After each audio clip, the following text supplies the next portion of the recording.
کتابخانه مطابق با معیارهای استانداردی کتابخانه‌های سطح جهانی ساخته شده است.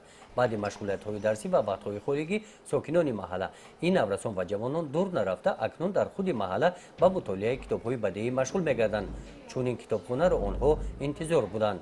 در حقیقت ما می‌بینیم که آن مؤسسه‌های تعلیمی که کتابخانه‌های نو مجهز گردانده شدند و کتاب‌های تازه نشر وارد می‌شوند، البته خواننده‌ها از انمون دیدن کتاب‌های نو از یک جانب از جانب دیگر البته کتاب‌هایی که واقعاً هم تربیوی هستند، خواننده‌ها بیشتر جالب خود را با نسبت به همین کتاب‌های بدیهی روی می‌آورند و آنها کوشش می‌نمایند که هر چقدر جهانبینی معنوی خود را غنی گردانند. تالار وسیع انحمین در کشاد و برهوا میز و کرسی‌های زمانوی اکنون اینجا چرابینی‌های نه تنها سطح ناحیوی ولایتی و هم جمهوریوی را در سطح بلند گذراندن ممکن است.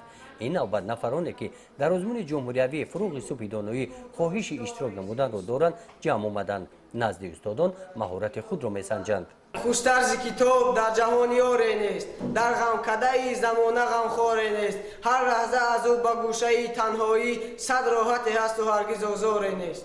در پهلوی کتابخانه تالار مجلسگاه جای برگزاری چهاربینی‌های فرهنگی موجود میباشد. دور ناحیوی آزمون جمهوریوی فروغ صبح دانایی در همین تالار برگزار گردیده آمادگی‌ها با آن در سطح بلند ادامه دارند. در آن کودکان هم اشتراک میکنند. در موضوع کتاب برنامه مخصوص فرهنگی را پیشکش اشتراکچیان آزمون نمودنی هستند. گزارش خواجه نظریف خدای نظر زهروف از ناحیه واسه برای برنامه اطلاعاتی نوید.